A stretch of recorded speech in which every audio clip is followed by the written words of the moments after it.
Ay, ¿por qué se escuchaba tan alto? Creo que no están ambos parlantes conectados. Bueno, vamos a arrancar compartiendo pantalla.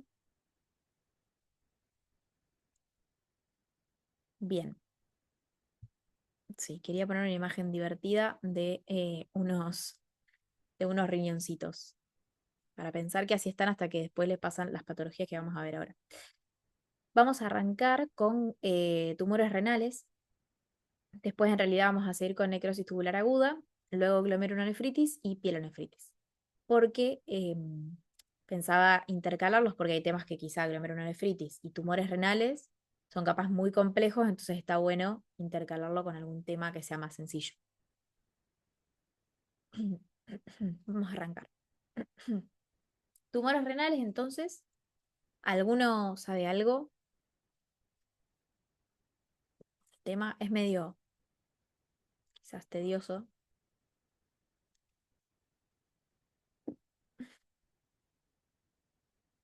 Bueno, los tumores renales los podemos dividir en benignos y malignos. Entre los benignos tenemos el adenoma, el oncocitoma, el amartoma y el hemangioma. Bien, el amartoma es una diferenciación de la arquitectura. Perdón, la primavera en La Plata es tremenda. El adenoma es digamos, una proliferación benigna de células de revestimiento de tipo glandular.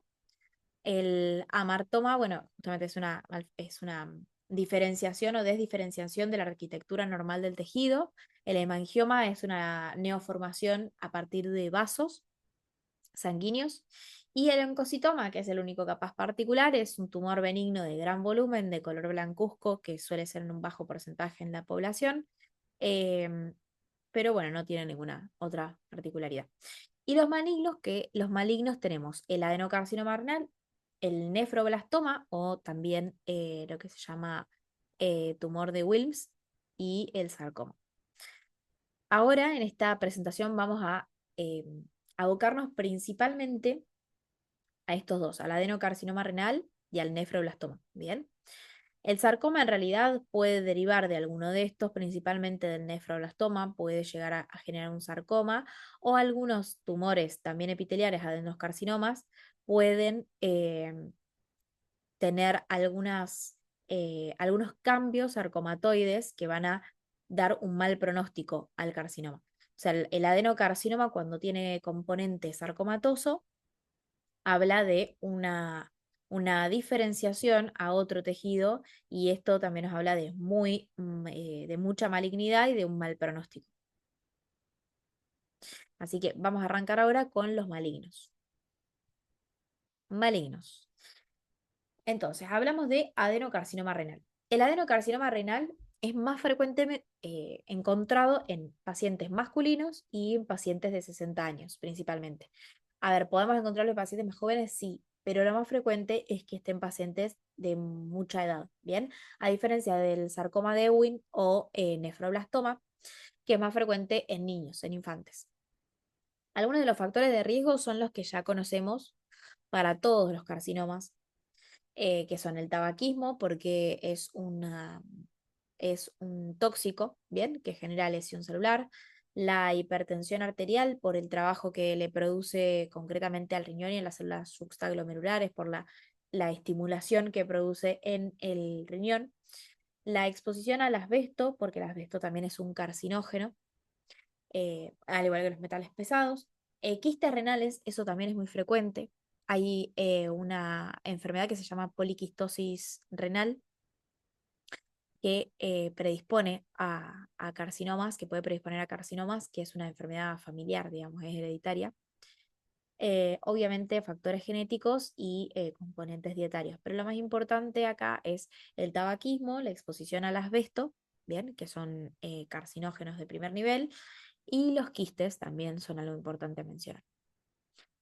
En cuanto a la clínica en general, en todos los tipos de adenocarcinoma que veamos, porque el adenocarcinoma, dentro de de las distintas diferenciaciones que puede tener este adenocarcinoma renal, podemos encontrar el carcinoma de células claras o no papilar, que es este que está acá, que es el más frecuente, el carcinoma papilar, que le sigue en frecuencia, el carcinoma renal cromóforo, que es un 5%, y el carcinoma de los conductos colectores, que también es un 5%, o sea, es muy poco el porcentaje. ¿Cómo estás?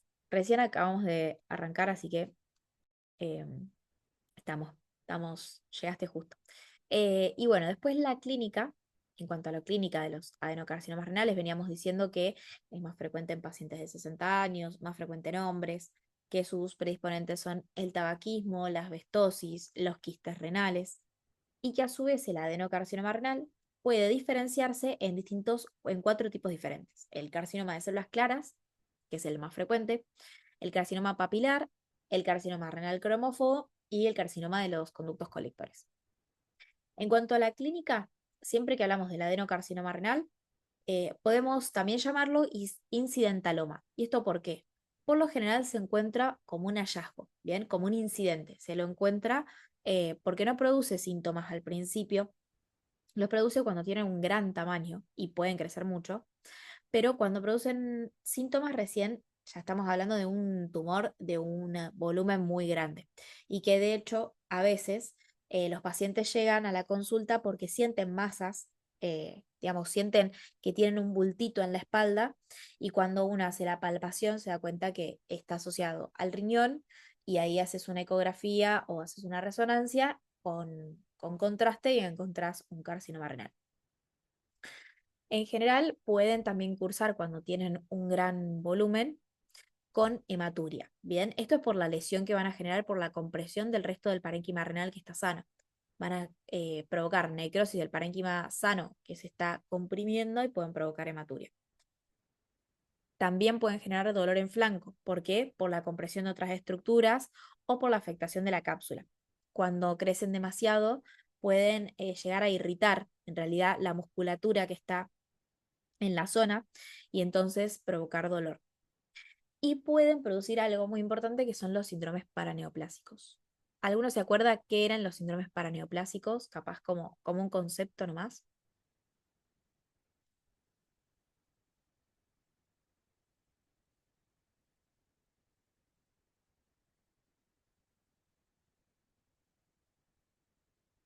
¿No? ¿Nadie?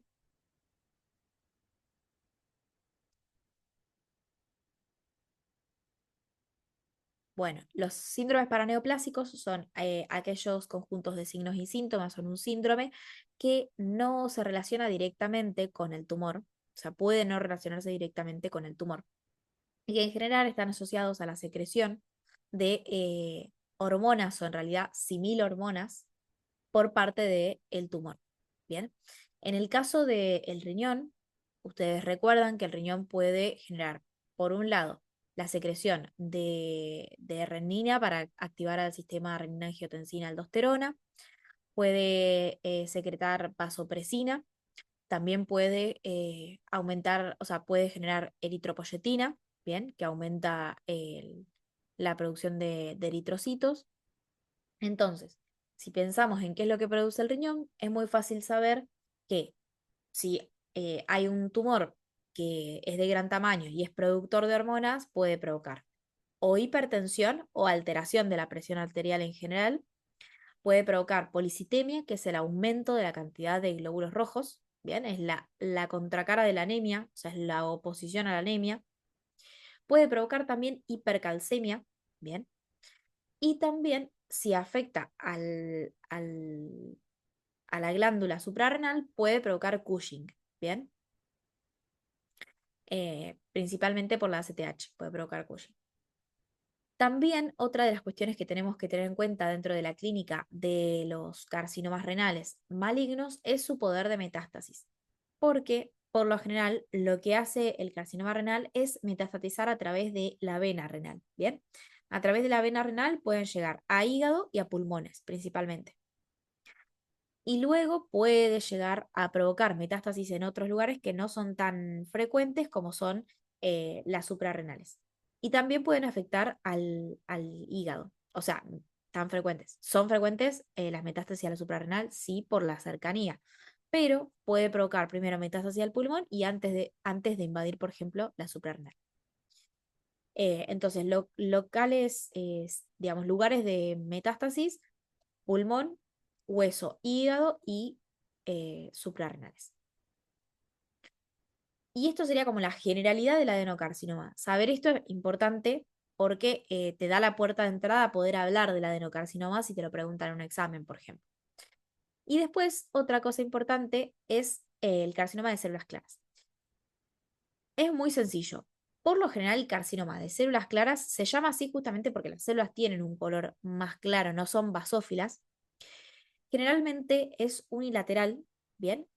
Con lo cual puede ser un hallazgo de un solo lado del riñón, pero puede también ser bilateral. Puede ser bilateral cuando hay una predisposición genética, ¿bien? La mayoría de los carcinomas de células claras son de tipo esporádicos, es decir, que aparecen sin una correlación con una condición familiar. Pero si tenemos mutado el VHL, que para que lo sepan, el gen de von Hippel-Lindau es una tirosina quinasa, entonces lo que va a suceder es que va a aumentar la señalización de este receptor tirosina quinasa a las células en cuestión y con lo cual van a aumentar los factores de crecimiento, ¿bien? O sea, el von Hippel-Lindau es un receptor de tirosina quinasa. Al estar mutado, con una sobreexpresión, la célula tiene más receptores tirosina quinasa y puede autoabastecer su señalización también. Entonces tiene siempre señales de crecimiento. Bien. En cuanto a la morfología, y en el caso justamente de que sean familiares, de que sean asociados al componente del VHL, al gen VHL, puede ser bilateral. Pero por lo general suelen ser, lo más frecuente son esporádicos y unilaterales. En cuanto a su morfología, en general, tienen un citoplasma claro, por eso mismo se llaman células claras, y se van a originar en el túbulo contorneado proximal. Bien, creo que hay un dibujito de una nefrona que tiene los lugares donde se van a generar estos distintos adenocarcinomas renales. Después lo voy a sumar a las diapositivas, así lo subo. Por lo general pueden tener distintos patrones estos tumores. O sea, pueden ser acinares, pueden ser quísticos, o sea, tener acá una cavidad. Pueden ser sólidos, como es este el caso. Este es un hipernefroma sólido. Ven que también además tiene aspecto blanco, o sea, se ve blanquecino. Puede tener aspecto tubular y generar pequeños túbulos, o incluso tener componentes sarcomatoides. Bien. Cuando tienen componentes sarcomatoides es lo que más nos debería preocupar del adenocarcinoma renal, porque siempre que haya un componente de otro tipo de tejido, bien, ahí estamos ante un tumor muy maligno que puede tener mucha capacidad metastásica y por eso mismo tenemos que estar muy alerta de que no haya compromiso de la vena renal. Forma por lo general masas grandes, como vemos acá en la foto, y puede tener estos pequeños foquitos de hemorragia y necrosis, porque no sé si recuerdan cuando veíamos en los primeros trabajos prácticos, los tumores cuando tienen una alta tasa de crecimiento o crecen o sea, en dimensiones muy grandes, forman masas muy grandes, pueden tener necrosis y hemorragia cuando la irrigación del mismo es deficiente. O sea, si tenemos un tejido al cual no podemos irrigar, se va a necrosar y va a tener hemorragias, lógicamente, porque ese tejido necrosado va a permitir que la sangre se extravase. Por lo cual, estos tumores que crecen tanto pueden comprimir también los vasos que están periféricos y que les da irrigación, o incluso pueden haber pequeñas zonas así necróticas por la falta de irrigación que se puede producir. Pasamos a los otros dos tumores. Recuerden que tres tumores, perdón. Como vimos hace un rato, los adenocarcinomas renales tenían estas cuatro formas clínicas de aparecer, en realidad formas más histológicas que clínicas, y aparecen de distintos tipos de células dentro del glomérulo renal, dentro de la nefrona. Bien, y acá estos otros tres adenocarcinomas renales que tienen distintas morfologías y que son mucho menos frecuentes. Por un lado tenemos el carcinoma papilar, que a diferencia de lo que veíamos hace un rato con el carcinoma de células claras, que era único, o sea, que podía ser unilateral, este tiene la capacidad de ser bilateral y multifocal. Es decir, que no forma una sola masa de tumor, sino que podemos encontrar distintos focos dentro del riñón. ¿Bien? Puede ser también esporádico o familiar, eso coincide con lo que pasaba en el carcinoma papilar, y a diferencia del carcinoma papilar, se suelen asociar al cromosoma 7, al proto-oncogen c-MET, que lo que hace también es un factor de transcripción, ¿bien? Que genera transcripción celular. Acá, el MET también es un RKT para factores de crecimiento de hepatocitos, pero aplica para las células renales también. Recuerden que las células somáticas de nuestro cuerpo, por lo general su ADN es el mismo. La diferencia es cómo se diferencian, ¿bien? ¿A qué células se diferencian? Es decir, que en los hepatocitos y en las células renales, el ADN es exactamente igual. La diferencia es la expresión de qué genes. En este caso, se empieza a expresar este protocogen c-MET, que es un receptor tirosina quinasa para factores de crecimiento. Con lo cual, la célula va a estar recibiendo constantemente estos factores de crecimiento. No, recién arrancamos por tumores. Arrancamos al revés, digamos, por tumores, porque la parte capaz más pesada, y después de tumores, hablamos de glomerulonefritis. En realidad no es el tema que sigue, sino necrosis tubular aguda y después glomerulonefritis y pielonefritis. Bien, después tenemos el carcinoma renal cromófobo, ¿bien? Que citológicamente hablando se relaciona a las monosomías. Las monosomías son alteraciones en el número de cromosomas, ¿bien? En vez de tener el par de cromosomas determinados, vieron que tenemos uno, 2, 3, 4, 5 pares, etcétera. Lo que va a suceder acá es que estos cromosomas no van a tener a su cromosoma homólogo. Bien, entonces, por ejemplo, se puede asociar a monosomías de todos estos cromosomas. A diferencia de lo que pasaba con el carcinoma de células claras, bien, que era originario, o sea, se originaba en el túbulo contorneado proximal, en este caso van a originarse de células intercalares tipo B que están en la corteza renal en realidad. No están dentro del sistema de túbulos de la nefrona, sino por arriba en la corteza cerca de los glomérulos renales.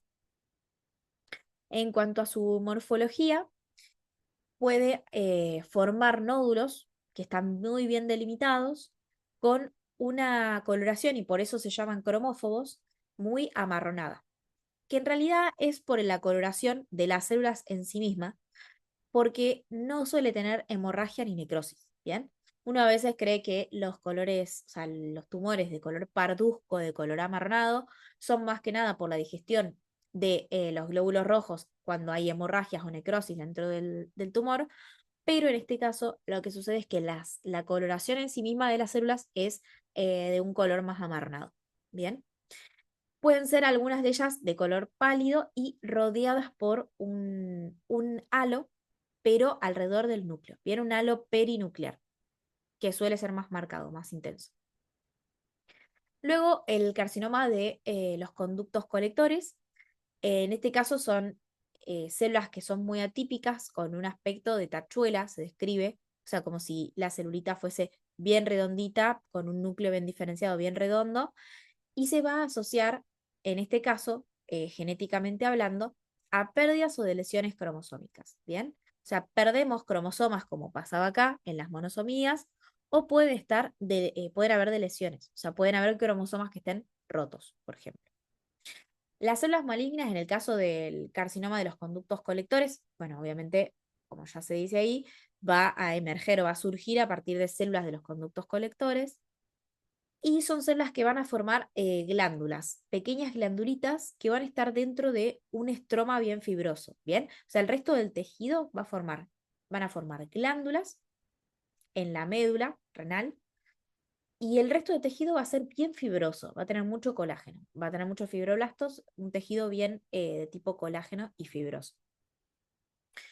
No es tan trascendental estos tres, bien, es importante capaz que sepan algunas cuestiones, como el cromófago recibe su nombre porque tiene una coloración medio amarronada, medio parduzca, y sale de las células, o sea, deriva de las células intercalares de tipo B, o que el carcinoma papilar tiene al protoncogen c-MET mutado. O, por ejemplo, de los conductos colectores que van a formar estas similglándulas, o sea, forman glándulas con estromas fibrosos. Pero el más importante de todos los adenocarcinomas renales es el carcinoma de células claras, ¿bien? Y tener en cuenta la mutación del von Hippel-Lindau, que además hay un síndrome también de von Hippel-Lindau. Bueno, como veníamos hablando acá, que en algunos casos puede tener componente sarcomatoide, es importante tenerlo en cuenta. ¿Por qué? Cuando cualquiera de esos tumores tiene algún rasgo sarcomatoide, es decir, se asemeja a un carcinoma de tipo sarcomatoide derivado de epitelio mesenquimal, ahí hablamos de tumores mucho más agresivos. ¿Bien? Cualquiera de los que vimos pueden tener estos componentes, o sea, pueden diferenciarse y ser más malignos y tener un componente de tipo sarcomatoide. En general, ¿qué podemos ver o qué cosas, qué rasgos de tumor sarcomatoide podríamos evaluar en un carcinoma, en un adenocarcinoma? O sea, si a mí me dicen, por ejemplo, yo soy médica, oncóloga, tratante de un paciente, y llega un informe que dice que la biopsia que realizaron a mi paciente es de un adenocarcinoma de células claras con componentes sarcomatoides como, y acá viene todo esto que se ve en la macroscopía, cosas que podrían tener o que tienen los tumores sarcomatoides. La lesión, por lo general, va a invadir todo el órgano, o sea, va a ser mal definida y va a invadir todo el órgano, a diferencia de lo que veíamos acá, que ven que la lesión está muy circunscripta. Bien, se nota bien el borde de la lesión, es una lesión redondeada. En el caso de los rasgos sarcomatoides, la lesión va a ser más espiculada, o sea, va a tener más eh, proyecciones, bien, como si quisiera agarrar y tomar todo el riñón. En general va a tomar también la cápsula y puede tomar el tejido perirrenal, eso es muy importante porque puede el riñón a veces encontrarse, como se le dice, pegado al peritoneo, pero en realidad lo que sucede es que el tumor sale del riñón, invade la cápsula y se adhiere al resto de los tejidos de su periferia. Entonces puede no ser fácil de mover incluso cuando se realiza la biopsia o la exéresis del tumor porque está intrínseco, está agarrado al resto de los componentes del peritoneo y del abdomen. Entonces, lo que puede pasar en esos casos es que tengamos que extraer el riñón, hacer la biopsia correspondiente para también hacer un, eh, una tinción, hacer un informe en el cual se especifique cuáles son los tipos de células que encontramos y esto que aquello, pero también es importante acompañarlo de una adyuvancia, bien, es importante acompañarlo de una quimio o una radioterapia. En general son de apariencia muy fibrosa los sarcomatoides. Suelen tener apariencia fibrosa los carcinomas, los adenocarcinomas con componentes sarcomatoides. Y después está la clasificación de Fuhrman, que el otro día los chicos nos comentaban que en realidad ya la cátedra no la da cuando, o no lo toman tan en cuenta. Cuando nosotros la cursábamos era importante porque te hablaba de los parámetros nucleares. En general hablaba del tamaño, bien, del núcleo, de los bordes del núcleo y de si el núcleo estaba ausente o presente. ¿Por qué nos importaría en un tumor que el núcleo esté ausente o presente? Volvemos a biología. ¿Cuál es la trascendencia del nucleolo?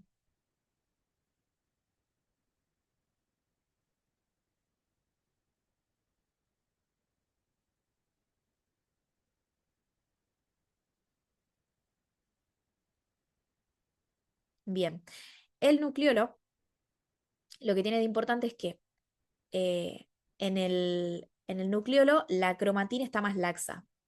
Ay, no, perdonen, que apreté. La cromatina está mucho más laxa, con lo cual es una zona, bien, en la que se ve más basófila y además hay más replicación del ADN, ¿bien? Y se están produciendo proteínas activamente. Entonces, el nucleolo es donde la cromatina está laxa, ¿bien? Está más disgregada, no está agarrada a las histonas como veíamos que se formaban los cromosomas, sino que está disgregada, está fácil, le es fácil a la célula poder recurrir a ese ADN para poder replicarse y para poder generar proteínas. Entonces, cuando el nucleolo está presente, significa que hay una alta tasa de división y también de producción de proteínas. ¿Bien? Em, por eso es importante saber cuáles son las características del nucleolo en estos casos.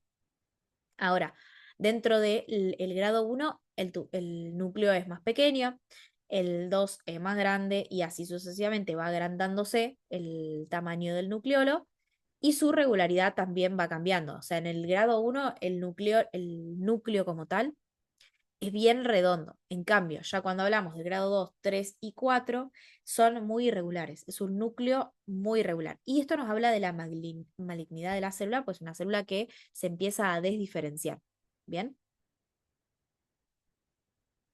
¿Se entendió? La clasificación de Fuhrman es bastante sencilla, digamos. Es este cuadro que acá tenemos las distintas, cómo se verían los núcleos en los distintos tipos o las distintas gradaciones dentro del el carcinoma renal. Vamos a tener entonces, como bien decíamos, un núcleo pequeño, sin nucleolo, un núcleo un poco más grande, con un nucleolo visible, luego un nucleolo aún más grande, con un nucleolo muy prominente y bordes irregulares en el núcleo, y por último ya el grado 3 cuando ya la célula incluso es más multilobulada, se ven lóbulos dentro de la célula. Bien, ahí estoy chequeando el chat. Pasamos al tumor de Wilms. El tumor de Wilms es un tumor, primero, muy maligno, ya del vamos, es muy, muy maligno, se da en pacientes más frecuentemente en la infancia, entre 2 y 5 años, y por lo general estos son bilaterales, ¿bien? Estos pueden ser bilaterales. También puede suceder que sea bilateral y que sea al mismo tiempo, bien, que sea sincrónico o metasincrónico cuando un tumor aparece en un momento y a los 3 meses aparece el tumor en el otro riñón, bien, que eso suele pasar mucho en el tumor de Wilms. Por lo general va a derivar del blastema, bien, el blastema es el tejido embrionario del riñón. Entonces, por eso es que se da también a esa temprana edad. O sea, en un paciente de 25 años, por lo general no vamos a tener nada, ningún resabio de blastema. Es muy raro.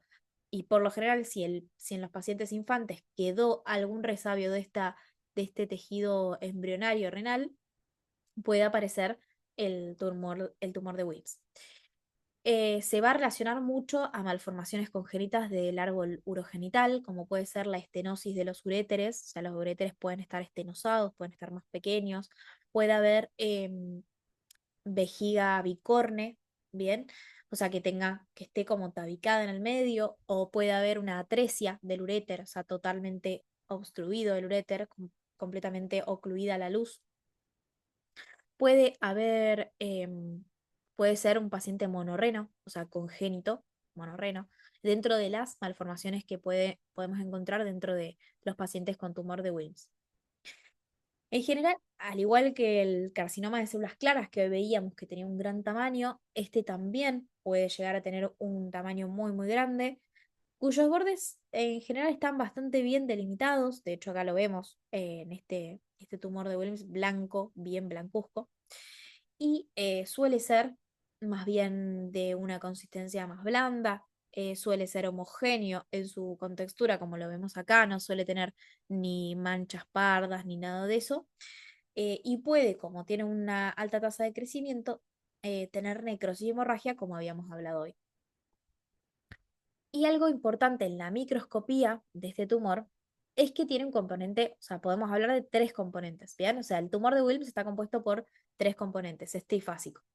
Uno que es el estroma, ¿bien? Que tiene células fusiformes. Fusiformes es alargadas, tiene células alargadas. Otro componente es el componente epitelial. El componente epitelial son túbulos que son inmaduros, o sea, túbulos que deberían ser de la nefrona, que son inmaduros, y glomérulos abortivos. Glomérulos abortivos hablamos de glomérulos que nunca se formaron o que están deformados, ¿bien?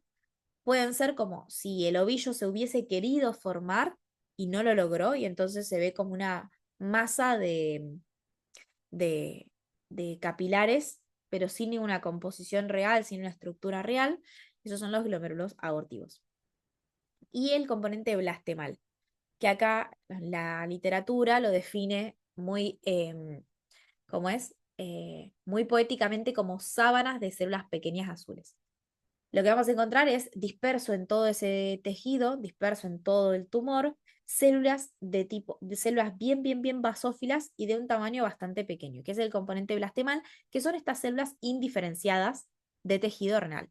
Bien, el componente blastemal es lo que le da el pronóstico a la enfermedad. Mientras más componente blastemal tenga, peor es el pronóstico de la enfermedad. ¿Bien? ¿Por qué? Porque el componente blastemal es un componente muy indiferenciado.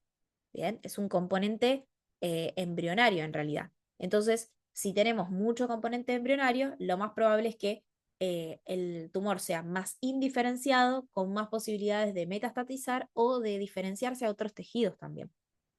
Entonces, importante del tumor de Wilms, tiene tres componentes, es trifásico. Tenemos el estromal, el epitelial, el estromal, que es todo lo que no son túbulos. Lo que no son túbulos es el estroma, de células fusiformes alargadas, ¿bien? Estas celulitas alargadas.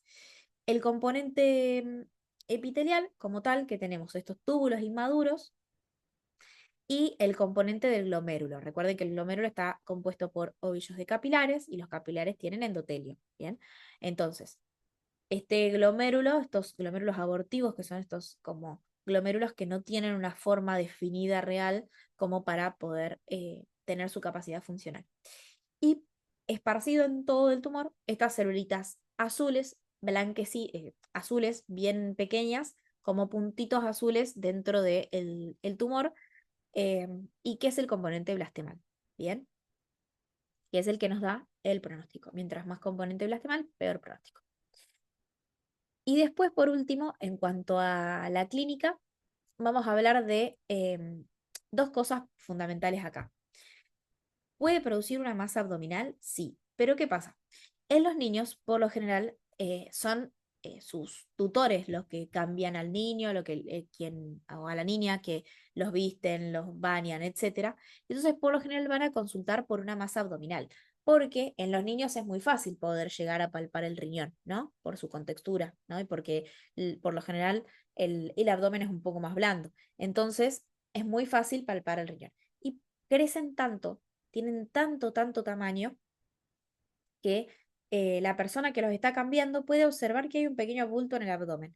Y eso lo tocan y claro, es un bulto duro. Entonces, lógicamente, van enseguida a la consulta y es por esta masa abdominal, que en realidad es el tumor de Wilms. O sea, es el riñón con un tamaño desproporcionado. ¿Puede provocar hematuria? Sí, pero como veníamos hablando hoy, va a generar hematuria cuando genere necrosis del resto del parénquima renal. Parénquima renal sano, que está siendo comprimido por el tumor, se va a empezar a necrosar, va a perder su irrigación. Y por último, también puede generar, y nos queda un minuto, así que cierro con esa idea, puede generar obstrucción intestinal por la compresión que produce sobre los intestinos e hipertensión arterial por el rol que tiene el riñón al controlar la tensión arterial. Ahora, si quieren, lo cortamos y ya vuelvo a mandar otro link para lo que nos queda de la clase. Seguramente me dé un tiempo de espera de 10 minutos. Lo que viene, lo siguiente que viene ya es necrosis tubular aguda y después hablamos de glomerulonefritis. Así que si les parece, voy cortando el video. Ay, así ya guardamos esto